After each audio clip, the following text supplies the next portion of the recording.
Hello, and welcome back to another episode of International Immersion, a podcast that seeks to capture the combined experiences of people, places, culture, traveling, current events, living abroad, and much, much more. For today's episode, I'm quite excited as this is our follow-up episode from our first podcast with One Heart Worldwide's founder, Arlene Salmon.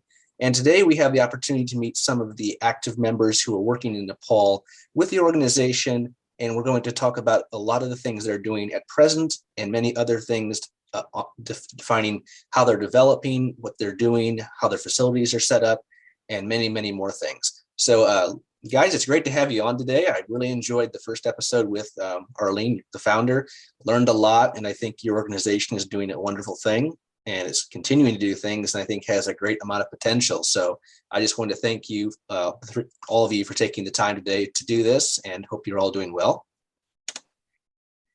Thank you. We're very delighted to be here. Perfect. So to begin with, maybe if you guys could just introduce yourselves, just kind of maybe give a little background about each of you and what your role and what you've been doing with One Heart Worldwide. Okay, so hi, Sin. This is Bobita Bindu, working as a senior program coordinator at One Heart Worldwide in Nepal. I basically look after the program operations here, and it's really glad to be part of this. Thank you. Oh, pleasure. Hi, this is Surya Bhatta. I'm the executive director for Nepal. I have been with One Heart since the beginning of the initial operation. I oversee the Nepal work and do whatever needed. And thank you. Oh, excellent. So I'm sure a lot of you've probably seen a lot and been through a lot since you've been here from the beginning. Right. Hi, Sin. Me, Bhagwati Shrestha. I'm working here as a senior training coordinator. I look after the technical part of the program in Nepal. Excellent. Well, it's wonderful to meet all three of you, and I'm sure you guys have seen and been through a lot, and there's a lot of potential. But it's always interesting to talk to people, regardless of what organization or job they do, but people who are there on the ground and seeing things how they are. And having been to Nepal myself, I find it's a really neat place. Culture is great, people, food, etc.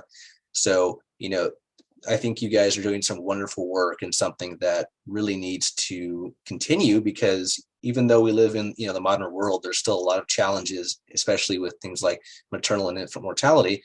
A lot of people don't realize that there's still a big problem in many parts of the world. Right. Yeah.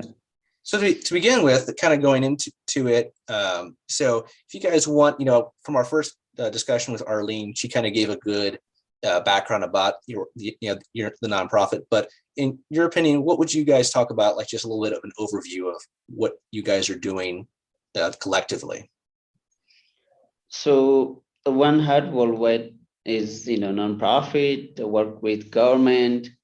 We have we have office here, so we do maternal one health. So this is really basic things, but more than that, what we do is our team really identifies the need of the program in the remote rural Nepal, and it really makes the planning of the program based on the need of the community. And then we really work with the government, partnership with the local palika and communities, people. So we're very much community-based organization, and tries to solve the issues of community that has been there for several years through their participation and engagement. And we are right now in several districts where the maternal one health outcomes is poor. There's the service indicators and service utilization is poor. And we are now moving to different direction, but I will talk more about what are our future plans. So this is all this is an overview of what One Heart Worldwide is doing in Nepal. No, that's great. So in many ways, you guys are working in tandem with the government to try to develop these initiatives and create more opportunities and just increase the infrastructure and availability for people in the community. Yeah, so there is a different, different pieces component of network of safety, which Bhavita will talk about it. But basically, our work is towards the improving maternity-born health outcomes in the rural Nepal through the system strengthening. We don't just go and do it. We do it together in a partnership, which is very important piece of strategy that we have to take in account to keep the moral there after even we exit from any districts or any community we have worked. So this is extremely important to have a partnership and the engagement of the local community and the government. No, that's great, and I think you touch on something that's important, and that is sustainability, which we'll also talk about later. But at the end of the day, sustainability is the essential quality for anything to last over a long period of time. So no, that's great. And then, so, I know from talking to Arlene originally, Tibet was the area that this was started around 2010. It moved to Nepal. So maybe you could give a little bit of background about like your general goals and objectives, and then origins and background in Nepal. So One Heart Worldwide started in 2010, which I mentioned I'm the one of the first employee hired in Nepal to roll out the pilot in one of the first district, even some communities, even not the entire district, 5 communities of Baglong, and then we moved to and we slowly scaled up to the entire district, and then went to Dolpa. So our goal to being here is to really serve the people who may not have otherwise the services, the quality services they deserve. And we were here to bring the maternal newborn health services to the people in the rural Nepal, where the access is a big problem and the quality is another issue. So that was really the goal of the One Heart Worldwide to be here, and ultimately that leads to the improving the maternal newborn health outcomes, reduce the mortality, morbidity during the pregnancies, childbirth, and postnatal period of mom and babies. So in terms of history, we started in 2010 in just 5. That time we called Village Development Committee, but that does not exist anymore. We are now moved to the federal system, so now we call municipalities, and in rural municipalities. So we were in 5 very small communities, and then we slowly started doing a lot of different initiatives, different work, added a lot of different components, training, facility upgrade, community mobilization, government capacity building. So which is the model that we have now, we call network of safety, and Bob Dazi will mention more about this, but that's how we really develop. So first year 1, then second year next district, and then 5 district. So we are now in over 20 districts, and serving hundreds, thousands of pregnancies in a year. So that's starting from a couple of hundreds to the 100,000 plus pregnancy in a year is a really where we really feel like a accomplishment or our achievement in last 10 years time.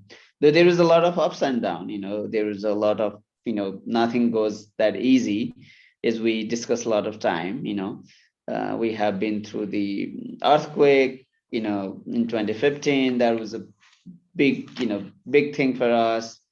A lot of healthcare infrastructure got destroyed, or a lot of people lost their life. Over 10,000 people got lost their life.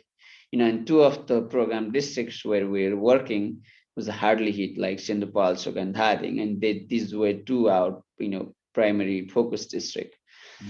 So from there to now, we slowly scaled up, moved to the many districts. Every year we scaled up program from 3 districts, now planning to go for 4 to reach those priority district outlined by government. And we have put all the those metrics and indicators of needy districts. So we are planning to go to the 36 districts where the need is highest.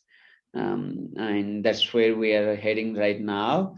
But there is a lot of to share. There is a lot of what we have learned over the different years, and then now the pandemic, and last 2 years we've been dealing with this.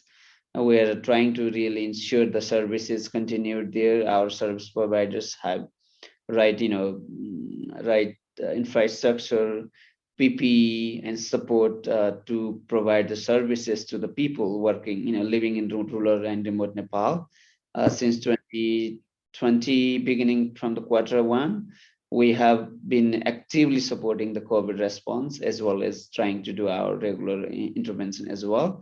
This has been extremely difficult. Many of our team members got COVID, including myself and entire my family, and I got pretty sick as well. So but we are pretty resilient. We have a very strong team. We have really managed to support a lot of outreach service providers, rural clinics, hospitals, so they can really continue the basic services for the moms and babies, so they don't have to deliver at home. They don't have to go through the challenges if there is no services. So this is a overall development of One Heart. I'm sure I have missed a lot of important pieces, but I think I just want to give you the big highlight. How we really grown up. Side by side, there's a lot of changes that we had to make. We feel like hey, we can do it very easily, but you really need the right the support team, admin team, finance team. Increasing staff number doesn't really mean that you can do the work. You need to have right procedures, policies, and then system in a place. When you work in big team and a small team is very different. Right now we have over 70 plus staff. The time when I started, there was just 2 people, so it's kind of, there's so much changes that has happened in last 10 years, but it is all, it's all worth to share with the people. Well, I mean, just from what you're saying, it sounds like you guys have achieved a lot. Starting off going from 2 to 70 members to starting off in 4 districts. Now you're in 20. That's really showing it. And of course, there's always going to be ups and downs with anything. But having survived the earthquake in 2015, which was absolutely devastating from at least from looking from the outside, from news and reports, and then now with the pandemic, and I think you touched on another thing, that's resilience. So I think that's a great thing, and you guys have demonstrated the organization is resilient in that capacity and is continuing to develop. And like you said, you guys have a lot of goals and objectives, and you're trying to address the most in need first and branch out from there. But I think it's very noble, and it's great to hear that you guys continue to grow, develop, and provide more and more opportunities for people in need. Right. I would say yes. Yes, and I'm sure, like you said, that's a very general outline, but I'm sure there's so much more because, almost 11 years going on 12 years of operations, there's always going to be a lot when you pass a decade worth of things. Right. Yeah. Very true. That's great. So moving on to the next portion, I'd like to talk a little bit about current operations. So you've kind of given a good, in a nutshell, how things, districts, municipalities, how you do things on that end. But now it'd be nice to see where in Nepal, if you want to kind of go through, start off, where in Nepal are you? Because you mentioned some places, but maybe for our listeners, where in Nepal, geographically? Well, the operations here in Nepal, as it's already been said before, we started here over now 10 years back. Mm-hmm. So the places initially we started from the mountain and the hilly regions. Because if you go through the Nepal geography, it's very unique one, as we have the mountains, the hills, and the plain areas.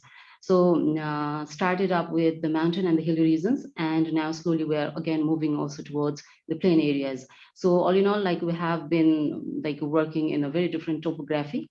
So these places are where we're working. And regarding the districts, the coverage we are doing here is so far, since the beginning, now we have reached the 21 districts. For currently we're in the 21 districts, and the districts, if you know or not, let me say that it is a 6-year cycle for a district.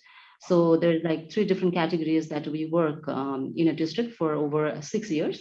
That's the setup phase we have. That basically we establish the relationship or the partnership with the local government there. We assess the situation of the district, and so that we can plan accordingly on the basis of the needs that that particular local area has. So that we customize our activities accordingly in the local context. So that's basically the setup phase that we do. And the setup phase for now is like we're planning. We were supposed to start up 3 districts this year, but due to the obvious reason of the pandemic and all that, so it's been a bit postponed, and we have planned to set that up for the next year, 2022. And the other stage, it is the active phase, that is the implementation phase, where we intensively support the government. That's both with the finance and the technical aspect. And of course, it's all the need-based thing that the needs are there. We have that during our setup phase. We come up with the needs of that local area, and we present that to the government. And if the government is not the resource is not that sufficient for them to address those things, and including the other like-minded organization also. So if it's not there, then we do support with the finance, and also, of course, the technical aspect is always there. And the third one is the transition districts. For now, we are in 9 districts are now in the transition districts that are going to be phased out after this month, that's this December. So basically in this 3 stages categorically, the setup phase, implementation phase, and the transition phase, we do work in these different places. As I said, we are now in the 21 districts as in that way. And so 9 in the transition, 9 in the active phase, 3 is supposed to be set up, but it's been postponed, and 3 is phased out for now. Yeah, that's how we work here. Excellent. I like that approach. Phase 1, phase 2, and phase 3, and it allows you to go in, assess, develop, and then transition out. And I like the fact that you work with the government, as mentioned, to try and then see how the best allocation of resources, what's needed, what's not, because just like any place, different districts may have more or less, same in the United States and other places. So I like that flexibility, and I think it allows you guys to cover more ground, which, as you mentioned, you're in the 21 districts. So that's really neat. And like you said, I like how you have a 6-year cycle, because that's enough time to go in, develop, and then at the same time transition out. And like you said, the main goal is to maintain sustainability. So when you do leave, that operations can continue under the government or the local authorities, correct? Right. Perfect. Yeah. So then, so kind of amongst that, so in total, just if you have the number offhand, how many facilities do you have now in total, like centers or offices, etc.? So for now, in the districts that I just mentioned, the project area that we have covered now, almost over 1,100 facilities that we do cover in the project areas that we're doing now. That's great. 1,100. Yes, 1,100 plus facilities that we do reach to them. Yeah.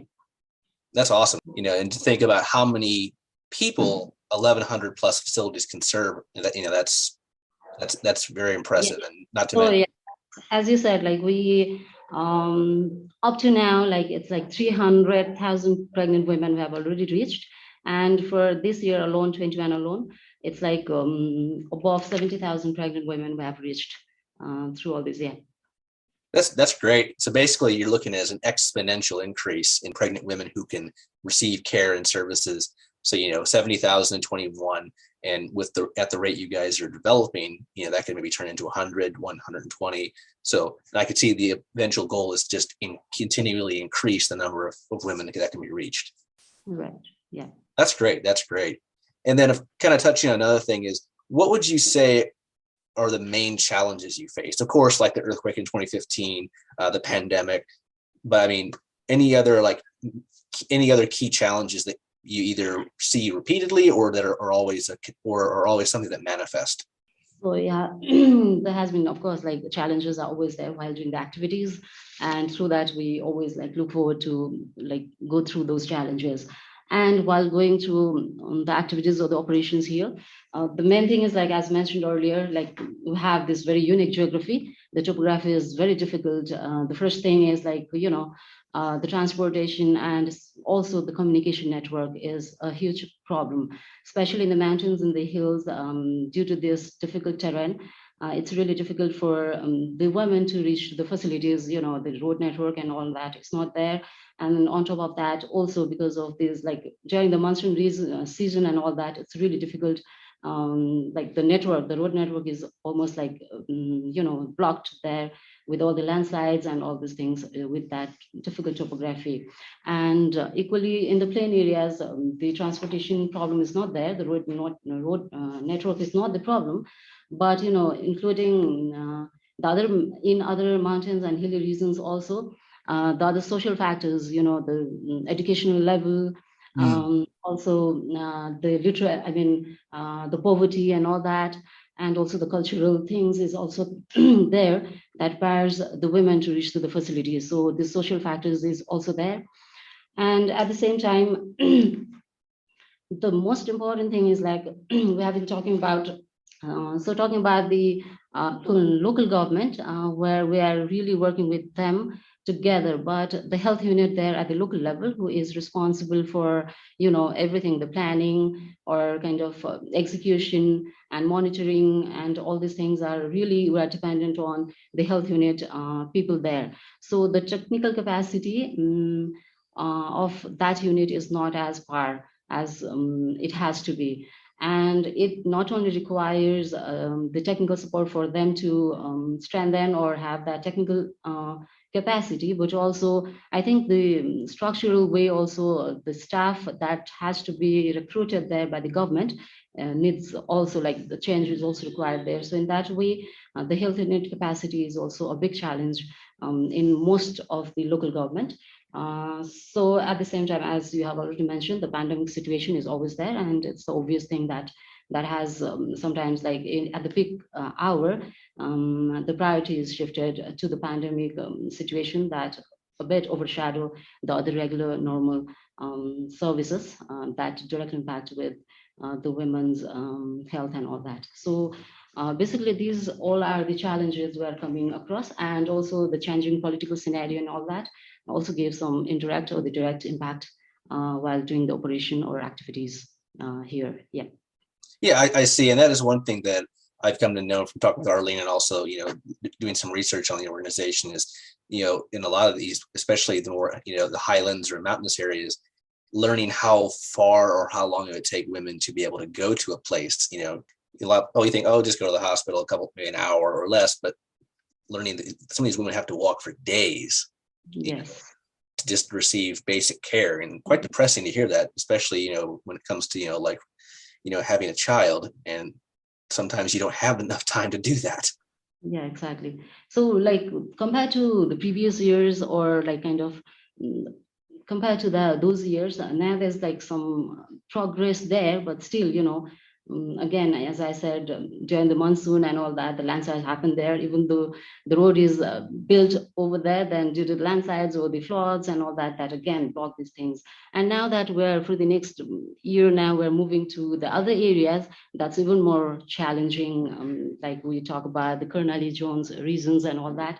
So the other problems that we're going through is even more challenging in this context, so which is also not in our control, but still that has a big challenge for our operations. Yeah, and another thing that I'm getting is that, ingenuity and creativity sound like two things that are always being, are utilized, trying to develop new ways and new initiatives to try to best, address the issues in a specific area, like whether it's the mountains, the hills, the valleys, like you said, they all have their factors that are both limiting, or some are easier, but like you said, but it makes sense. And especially in a place like Nepal that has a lot of topography, mountains, et cetera, and varying levels of infrastructure development from place to place. So no, that's great to hear. And, it's neat how you guys are targeting different areas and one by one. And it's interesting to learn about the challenges in each place based on the factors you just, delved into. And that leads into the next point, which I've actually am quite curious to learn more about, is that's the Network of Safety Initiative, which I've seen on your website. It looks very interesting, but I'm very eager to learn more about it. Mm-hmm. Okay, so this is, of course, as you already said, like it's already also there. You might have already known about that also, but this Network of Safety Initiative, or this Network of Safety that puts the woman or the pregnant woman at the center stage, And we have one safety network with mainly the 6 components that protect that woman to have a very healthy pregnancy and also the safe delivery, So these 6 components that we are talking about to give that safety network, the first component is the government, that it is there. So the government, as we have already talked about also, so we coordinate with the government. Also talking about the government, we have the government now at 3 different layers. That is at the federal level, also the province level, and the local level. So 3 government at 3 layers. So we do coordinate, collaborate, and partners with them. Also at the same time, also because different research activities are also the part of One Heart now. So we also coordinate or collaborate with the research institution or the councils, the institution that looks after the research activities at the government level. We do coordinate with them as well. And also the other authorization body, example, the Social Welfare Council and all that, are also the institution or the governments that we do work with. So all in all, like we coordinate, collaborate, and partner with the government at all the 3 levels. That's the first component. So that the basic thing is like why we do this is, of course, the sustainability thing is always there. So when we work with these governments at a very close level, so that's how sustainability comes there. We work with them. That's why like we plan with them, and we come up with the plan and the execution plan with them. That's why so we look forward for the longevity of the programs, so that after we depart from any of the district after our 6-year cycle, so they do take over those activities by themselves. So this is that in one part that we do. For the main objective is that for the government part. And I think you touched on a great thing, is that I think no matter where you are in the world, if you're operating it, you have to work with the government in some capacity, especially with something like this. Yep. So yeah, that's how we work with the government. And the second component, it is the health facility. So the health facility is that that's basically for the service readiness. We work for the readiness of the service, the quality service that here we talk about, that we do work while we talk about the service readiness, it specifically comes with the infrastructure wise and also the equipment wise. The facility has to be well equipped with all the aspects that is required for delivering the quality service. That's how we work with at the facility level. The third one is, the skilled birth attendant, we say it. So the nursing staff that are basically for providing the M&S services, we do provide them with the training to enhance their capacity to make them skilled enough to deliver or provide the M&S services to the beneficiaries in a very good way. So that we also help to create these skilled birth attendants, followed by the refresher things that we do to update with the latest information as well. That's the third component. And the fourth one is the community outreach providers. When we talk about the outreach providers, here we talk about the female community health volunteers that the Nepal has, the government structure has at the very lower level, that's the community level, who has the direct contact with the women at their respective communities. So we empower these volunteers with the information, or give them or facilitate them, or tell them about to reach to the women with this messages, and have that let them or tell them to come to the facilities, remind them to have the ANCs and all those messages we do tell them, or through FCH, they are a very important tool to reach to the women with the messages basically. So we do empower these volunteers as well. And the fifth one is the community part, where we talk about at the community level. There's the management, the health facility management committee that's led by the elected person of that particular ward. So they are responsible for the overall management of that facility. So we strengthen the members of that committee so that reinforce or sensitize them about their roles and responsibilities. We inform them about the gaps that the facility has, and also advocate or come up or suggest with the possible, the actions or the way forward to address those activities, to address those problems. So that way we also sensitize or, advocate with those committee members to come up with the activities that will really deal with the problems that the health facility has, so that the health facility delivers the quality services to the people around. And the fourth one is the family. Here we talk about the family of the woman, who is our direct beneficiary. So unless the family or the caretakers or the community people are aware about why the woman needs to go to the facility for the services and all that, so all those messages needs to be well informed to them as well. So we cancel with those family members as well, so that they will facilitate that woman to reach to the facilities and all that. So all these 6 components do provide the safety network and to protect that woman, so that there's no any complications or the issues during her pregnancy period or during the childbirth and afterwards as well. So this is how the network of safety, that's the model or the approach that One Heart works with. Yes. Oh, well, I'll say very well put and very informative, and just going from the government all the way out to the family. You're basically trying to hit every single thing, from everything needed for the government, collaboration, through developing the facilities, getting the training needed to the people who are going to be working there. Then of course, like you said, focusing on the women themselves, getting education, outreach, getting the information out, and lastly, touching upon the family. So, because like you said, the family has to be aware and know what to do, because if they're not on board, it's going to be almost impossible for anything to happen, and that's true anywhere. So, very well said, and I think it's a good system. And as your record has shown, I think it's working rather well, and I'm glad to see. And I think it's going to make a lot of change and a lot more Nepalese in their lives in year after year from now on. So that's great. That's great to hear. So kind of moving on from there. So we'll kind of recover some ground again, but I'm interested to learn more about like the facilities themselves. So you mentioned how you go in and set them up, and we're on the kind of more of the overview.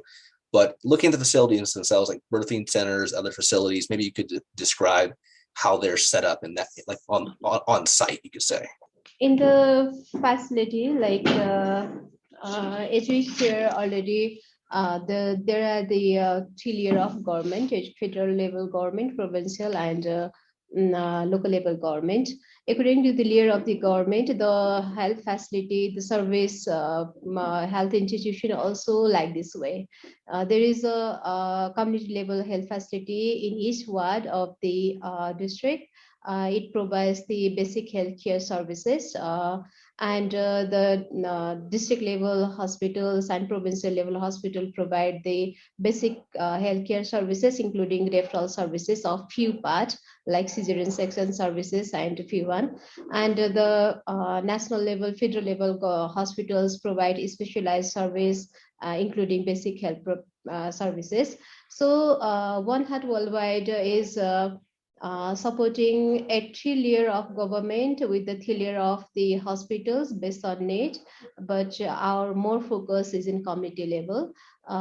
As we share, according to the network of safety, basically we focus in the readiness of the community level health facility, where we support to the renovation or construction of the birthing center, and provide the essential equipment to the birthing center based on the need assessment in coordination with the local government and local health facility management committee and health workers. So the first things is the preparing the readiness of the health facility. Then the next part is the skill enhancement of the local health workers. Is for the skill enhancement of the local health workers, we do the training and refresher training, different kind of several trainings to the health workers, based on the government protocol and guideline. Like we do the long-term training and the short-term training as a refresher training. It's according to the guideline, the service provider will get a long-term training. We call it a skill path attendant training, rural ultrasound training. That will help them to build the capacity of health worker and to enhance the knowledge and skill of the health worker related with the maternal and newborn health. Then after the one-time training is not enough to them because they don't have that much opportunity to practice in field regular. They have like in remote birthing center, only few cases over there in their health facility. So there is a big chance to deteriorate their knowledge and skills. So we provide the short-term refresher training like 3 days matter and newborn health refresher training and on-site coaching, mentoring at their facility. And after the pandemic situation of COVID, we already started the virtual training as well. We believe that that frequent enhancement program will support to update their knowledge and skill so that they will be able to provide the quality of services to the mother and babies. Um, and at the same time, the readiness of the infrastructure-wide readiness and skill provider also need a proper management. So we are focusing on the capacity building of the health facility of management committee as well. We build the capacity to them by providing a training, orientation, meetings, and supporting to prepare the planning and budgeting as well. That level of intervention we do at the municipality level and the health facility level as well, so that the local government and the health facility management committee understand their role and responsibility for the betterment of their health facility and the need of the community as well to increase the quality of services to their public. We believe that and then at the end of the training and orientation, they prepare an action plan and they follow up their action plan and they review their service utilization rate and numbers, and they again meet every 6 months or 4 months, and they do the assessment by themselves by using different checklists and assessment. And the One Heart Worldwide basically provide the technical assistant to facilitate all the trainings and meetings. And then we also provide financial support as well if needed. Otherwise, we encourage them to use the local resources so far. So this is the health facility level setting for the preparation, readiness, and skill enhancement for the quality of the services.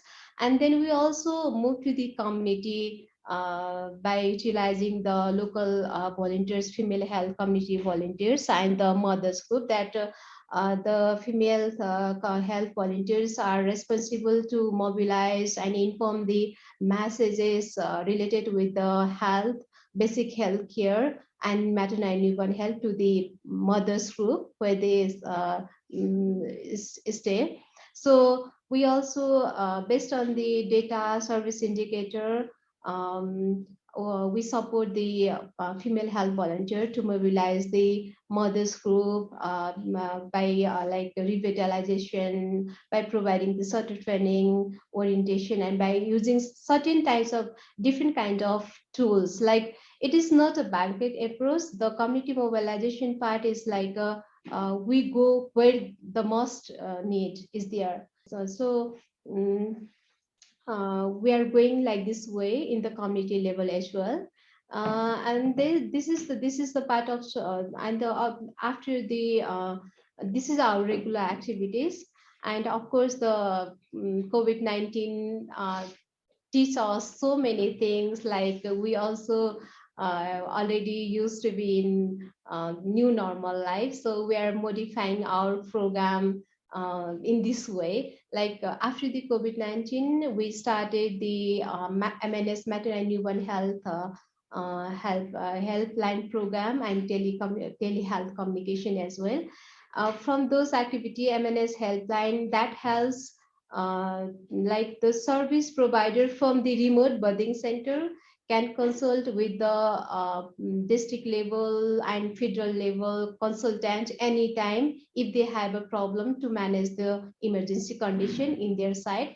That time after consultation, they might solve the problem at their place, or they might refer to the higher level referral center according to the condition of the patient. So this is the one way that activity is helping to linkage between the community's health service and to the referral site.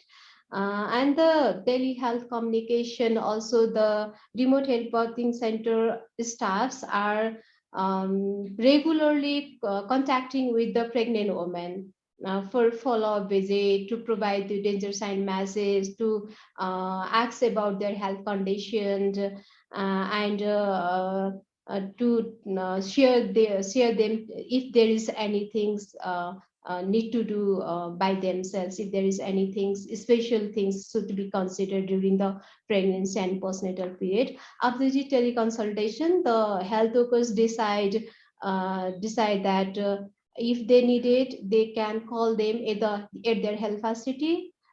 They can refer them to the higher level health facility, or they can go to the home visit for the postnatal period. It is based on the condition of the mother and newborn. So this is how we are working in community level. And the other things is like we already sure about the government is a network of safety is the first component of the government. Exactly. In terms of coordination and aligning with the government policy and protocol, we're coordinating with the government, different layer of government. At the same time, we're supporting them. We are providing the technical assistance for the development of the protocol guideline in different topics in the maternal and newborn health, as well as we are doing the advocacy work with them based on our community level experience. So this is how we are working at different layer of government with a different layer of the health facility.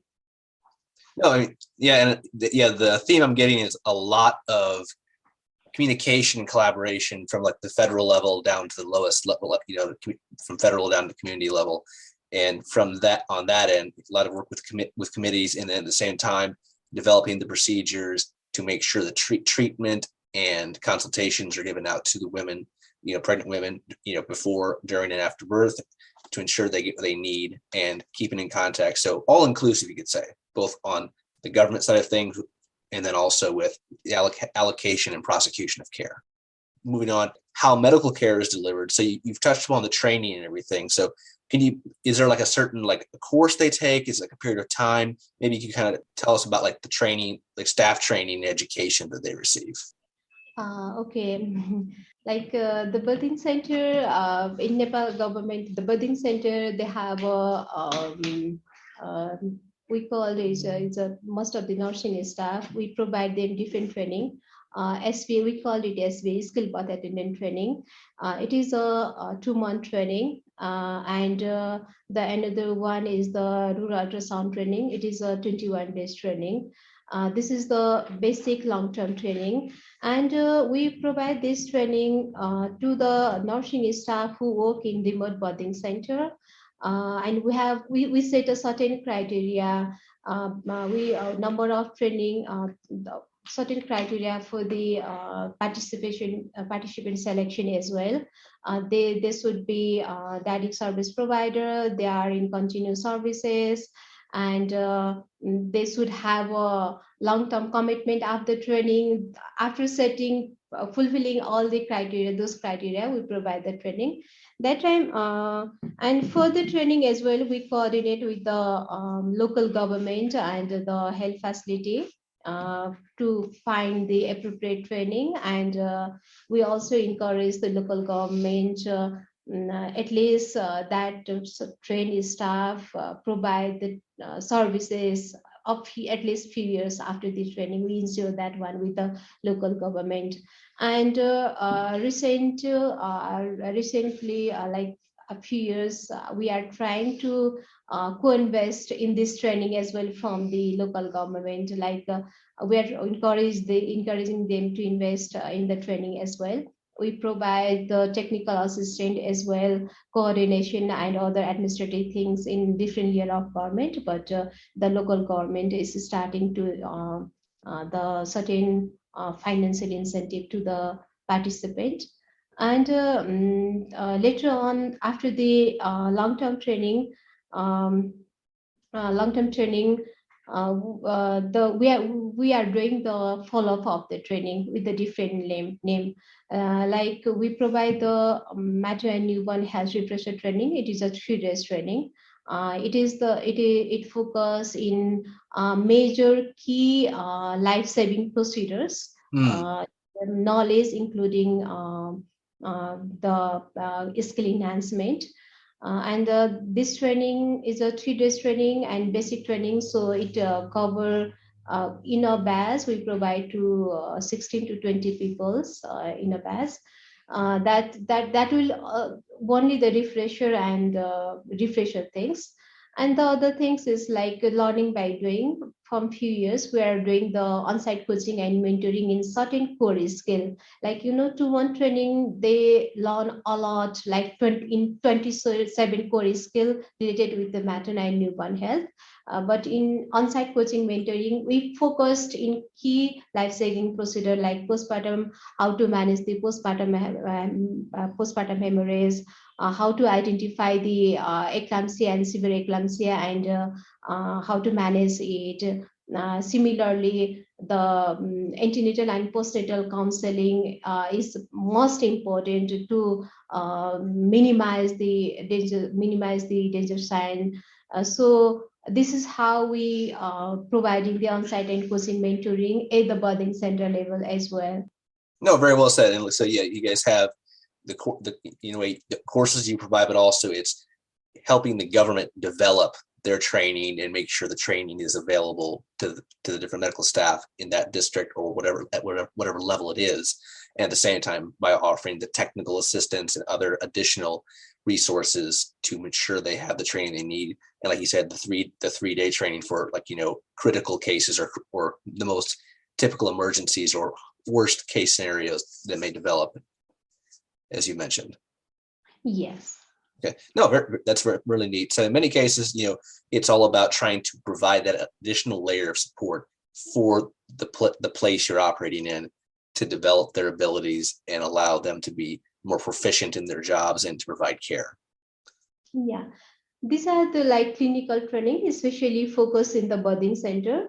And we also do the other general training, in Nepal, the mothers are dying because of the 3 delays, is taking a decision in the community level and delay in the reaching the health facility and delaying in the service provider the health facility. So based on these 3 thematic areas, we are providing the basic training to all the health workers of all the district where we are implementing our program. We call it birth preparedness package training, and including with the birth preparedness package training in mountain area and hilly area. We are also incorporating the major prostral training as well. As you know that the most of the women are living so far away from the health facility too, so there might be a delay to come at the health facility, or there might be a delay in the taking a decision or taking a support from the family to come at the health facility. So that time, to prevent from this, especially the major prostral is the main objectives of the major prostral is prevention of the postpartum hemorrhage as well as management of the postpartum hemorrhage. So that major prostral can distribute by the female health volunteer after counseling to the pregnant mother at her 8th month of pregnancy. Of course, we encourage that time to come and invite them to come at the facility for the institutional self delivery for our safety for her mother and babies. But if in case there is emergency, if she cannot come at the health facility or she deliver on the way to health facility, that time also even she can take that medicine that will help to prevent from the postpartum hemorrhage. So this is how we are doing at the community level also. Yeah, of course, I already shared that we provide that training to all the health workers, even health workers from the birthing center, non-birthing center, outreach clinic, who are providing the services to the community level. Yeah, I see. Yeah, like you said, and that's where what you said earlier about outreach, community awareness, and increasing the knowledge and understanding of the family is essential, especially when they're having to come from farther distances. Those people and that information being available and understood, like you said, that is very important, especially with limited time. Yes. Yeah. Very interesting to say the least. And then, as you've kind of touched on these medical procedures and everything, is there a certain procedural practice like within the facility, like when women will arrive, how they're assessed, things like that? So you could say like medical procedures, or specifically like how incoming patients, how they're addressed, to ensure they receive the proper procedures or the proper care. This is the like in community level, I already shared that there is a birthing center and a non-birthing center. The both health facility provide the basic healthcare package services, but the birthing center provide the normal delivery services and other little bit more services related with the maternal and newborn health. So when the mothers come at the outreach clinic or health facility, first of all, they do the assessment thoroughly, physical examination, history taking, their obstetric history taking, and family history taking as well. And they also review the recording and reporting of the woman. Based on that condition, and they also listen with their recent complaint. Based on their history and recent current medical history, after finding out the assessment, if there is a small things, or they can provide within a scope of work, they will provide the certain promotive, preventive, and curative services from the birthing center, as well as delivery services from the birthing center. And of course, in Nepal, the essential newborn care services is not for the sick newborn care is not available up to the community level. It is only available at the district level hospital. So based on the need of the mothers and newborn, the normal and basic healthcare services provided by the community health workers from the community level health facility. And if they need a consultant, expert level support, and other surgery, or like cesarean section services, or sick newborn care treatment, they refer to the higher level referral center. That might be district level or provincial or central level hospital, based on the need of the client and the availability of the service and service provider at that level of health facility. Yeah, and that makes sense. Everything starts off the community level. If that's all that's required, it stays there. But like you said, if there's something more complicated, or additional resources are needed that are not available at a community center, they can move up to a district or a provincial level, like you said. So that makes sense, and that's really good. And then you've also touched upon long-term care, with the outreach and things to do on that. Is there anything else for long-term care that you guys tried to really push? Or Yeah, of course. For the long-term care, when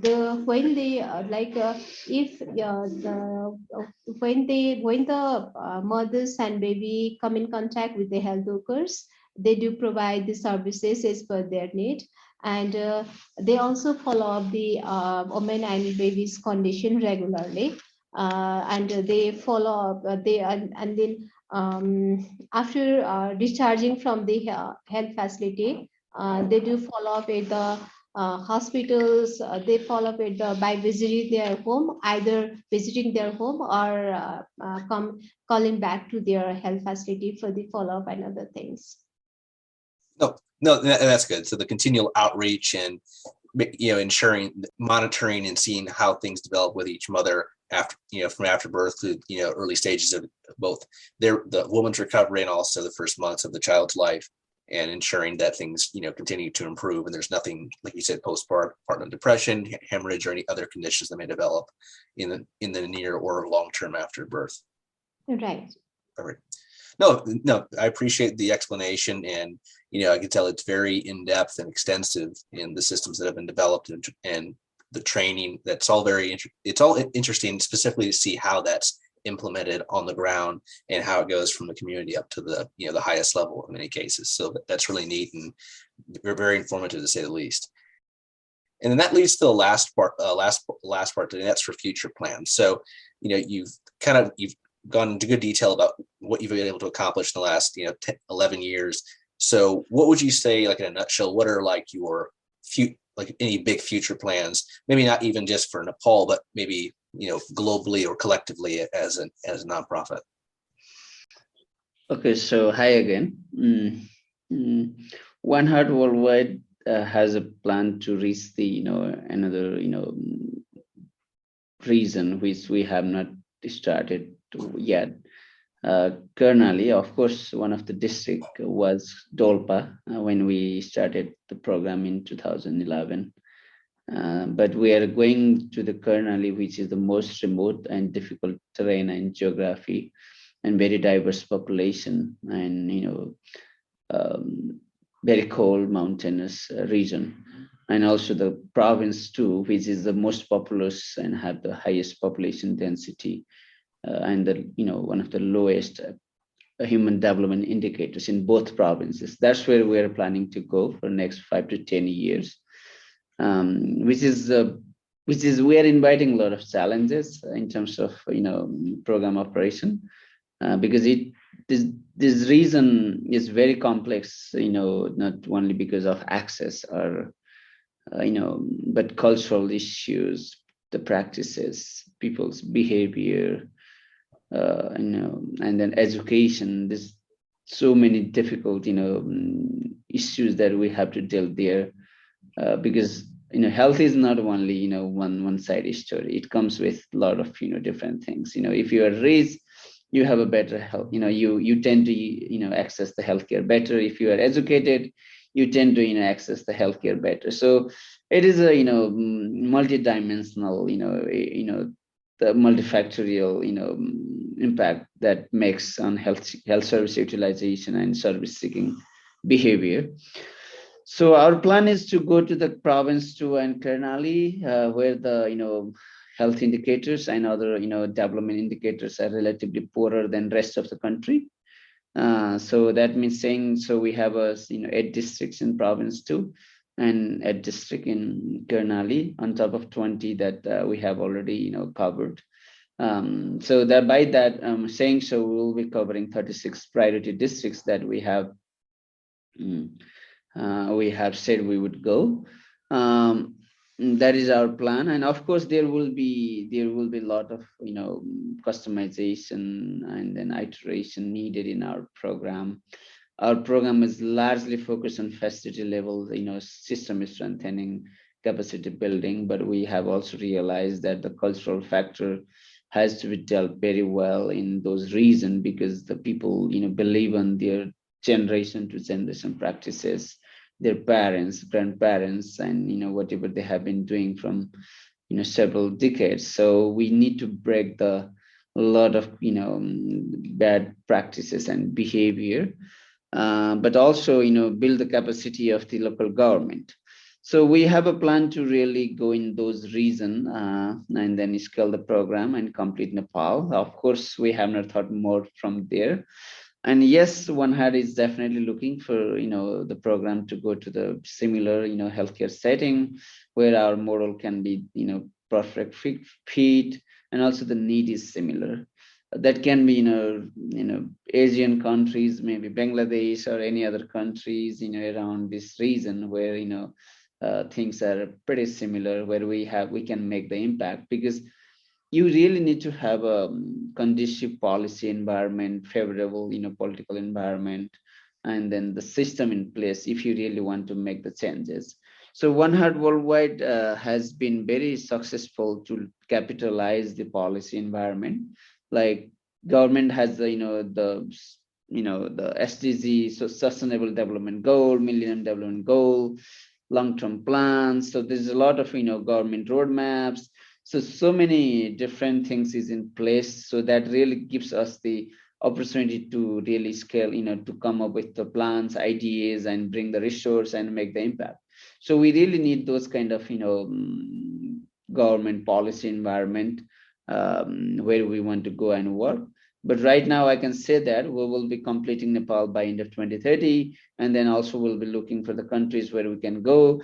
I know the need is just changing so rapidly, like the climate changes is coming really one of the big challenges, and Nepal is in really high risk areas, and it's the non-communicable diseases, another big thing coming up, and we are also seeing that is that is impacting also the developing country, not necessarily the developed country anymore, because of the bad food, bad behavior. People don't exercise, just they eat just junk food.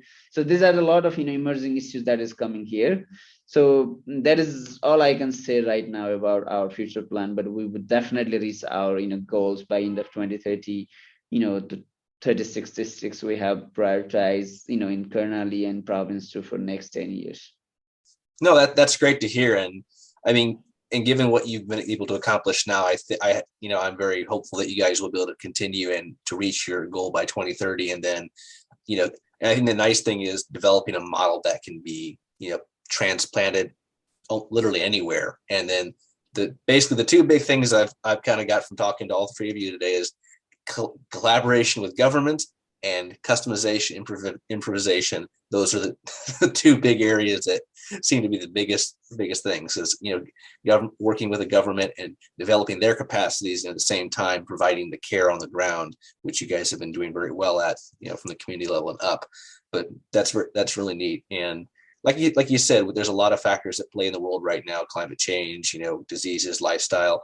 But challenges, we'll rise and meet challenges and go from there. And I do think you guys will find a lot of success because you've proven, very adaptable, and at the same time, very effective in what you've been able to do now. So, but that's really that's a really noble thing. And and the thing is, when I first heard about your organization, it was really neat, but no one I know is outside of, for myself, knows about this. So that's one reason why I really wanted to talk and to learn more about One Heart Worldwide, and specifically how you guys are doing things and what you've been able to accomplish. Well, thank you for bringing out to the people and public. I know we don't talk much about our work. Maybe we are very focused on doing our business. So sometimes this gives a visibility, and that helps to raise profile. So yeah, we are glad to really talk about all this with you. Well, and my pleasure. And and one thing that really inspired me was talking to some other people around me here in the U.S. and they're like, "Oh, there's still problems like that," and I'm like, "Oh, you serious?" It just if you live in a certain area, it's like sometimes it's harder to branch out to know what's going on a global scale outside of the local scale for a wide range of factors. But I do think that in just the last century, we've been able to make a lot of improvements globally in terms of what you guys are doing with infant and maternal mortality rates, disease. So I do think the general trend is going to improve over time. It's just that there's a lot of new challenges that globally we're going to have to face, and organizations like yours are what we need. We need more of them to be out there and to do the work that you guys are doing, not just in this area, but many others. So I think more organizations like yours out there covering different issues. And the big thing, like you said, is education. That's essential to anything, because one of my favorite adages is knowledge is power, or empowerment. Like you said, people who are educated, they know how to take care of themselves and those around them. If you do not have that, it's hard to help yourself, if not others. Absolutely. And I was born and raised in rural Nepal, but traveling to Nepal and visiting some of the districts where we had work and where we are working, was also the very, surprising to me. Even people live in this kind of situation still, like I was thinking, yeah, I live in remote. In Dading, it's outside the Kathmandu, like little village, this and that. But after seeing the fact, how people live, how they seek the healthcare, their food and their, like day-to-day life, then education, that was surprising to myself as well. So, yes, of course, a lot of people don't know what is happening outside their hometown, or maybe, outside the places where they have, besides the places they have visited, that is not a surprise. I think that's true globally. It just depends. It depends on what you do for a living. It depends on who your friends are. It depends on it. So many factors may either limit you or open you up to a wider view of what's going on, across the globe. So, but that's, and my last thing is, for final thoughts, what do you want people to know about One Heart Worldwide, and how can they help your operations and for it to be more successful in the coming years?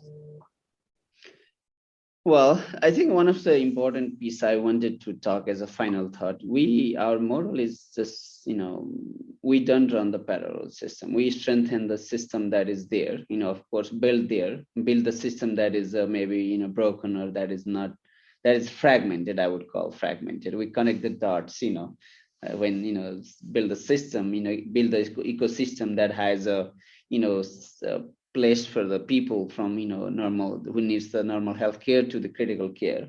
What our colleagues already mentioned about, some people don't need to go to the big hospital. They just go to the birthing center, which we built together with the local community. And then maybe some people are very sick. They, need to refer to the higher health facility in the bigger hospital. So yeah, our system is really, that what I admire being here in such a long time, with One Heart Worldwide, is we leave the footprint once we, transition out from the place where we live.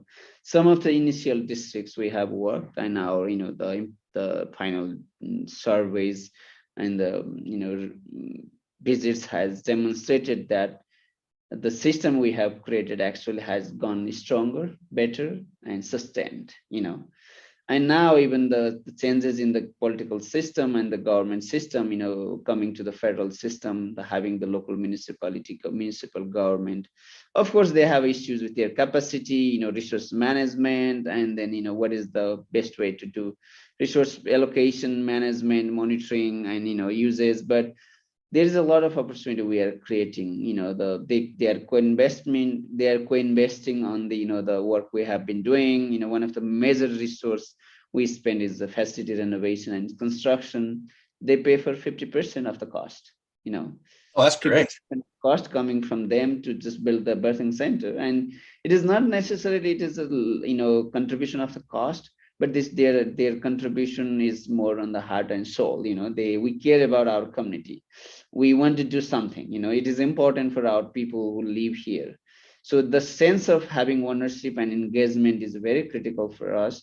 And we have seen that, once we even transition out or leave the place, the system is still function, goes stronger, better. The impact is there. People are still, going to the health facility, utilizing the service, and making, the changes in lasting ways. So this is something I really wanted to highlight, and a lot of development initiative does not come from that end. I have to be, this is very unfortunate that we get very emotional of being people, helping people, but how much are we helping? Are we just putting like you have a disease, you're just giving a symptomatic treatment, or you are really curing the disease? We're trying to cure the systemic problem, the healthcare problem that we have here, through the health system strengthening, engaging the community, federal government, provincial government, stakeholders, having all on same board and changing it is a lot for us. this is something I really wanted to highlight to everybody. And of course, everybody needs support to do anything. I'm not going to ask, you need to provide us funding or any kind of support. Any support would be, ideal for One Heart. Raise our profile, talk about our work, tell the story, what One Heart is doing in Nepal. Maybe a lot of people don't know about it. Just one person talks about this, another person. So the ripples goes, beyond, and then more people know, more people aware about it. And that's better for the world and people. And that will bring the, awareness, that will bring the resource, that will bring the expertise, whatever needed for our team, who is back in the field and doing, service, any kind of this difficult situation like COVID and earthquake. So yeah, I really wanted to remember my team and the people and the women who we serve in this, course. And I want to just thank everybody for their, support. Without being all together with us, this work would not be possible. And thank you to you. You are bringing this to people, and I believe this will go to a lot of people's ear, and maybe they will come back to us. Hey, we want to do this for you, and we like that. No, that's you're more than welcome. And I personally, having visited Nepal and spent some time there, but also having traveled to other countries and working with people from around the world in my line of work, it really has opened my eyes. And that's the reason why I started this podcast back in the end of 2019, is I wanted to create a platform where people can learn and engage together, regardless of boundaries, ethnicity, culture, race, etc. Just a free platform where people can go and learn about the world, and organizations like yours, people, authors, whatever, and just how we can collectively gain from that, because we all have things to offer each other, and collectively we're stronger. When we're not working together, that's to everyone's detriment. Right. Yeah. Well, guys, I really appreciate it. And I just want to say I'm very, very happy to hear the work you're doing, and very supportive of it.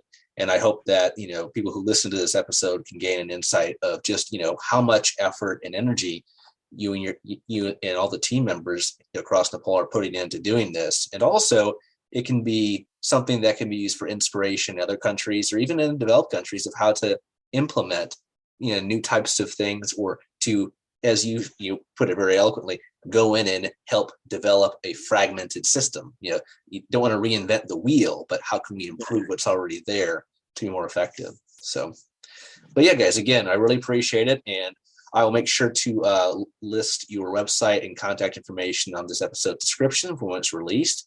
Anyone who listens, I will, like I said, I will make sure to list their contact information and website, so you can learn more about One Heart Worldwide, see what they're doing, their background, their history, operations.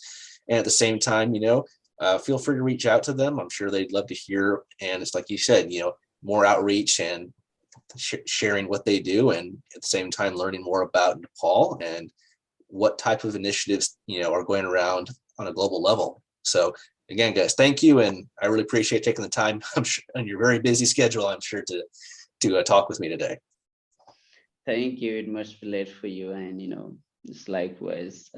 We look forward to see you again in Nepal. Oh, likewise. I hope to be back as soon as I can get there without too many hindrances in terms of vaccine, quarantine, or God knows what else. So right. Yeah, thank you, Sin, for doing this. Yeah, I appreciate it.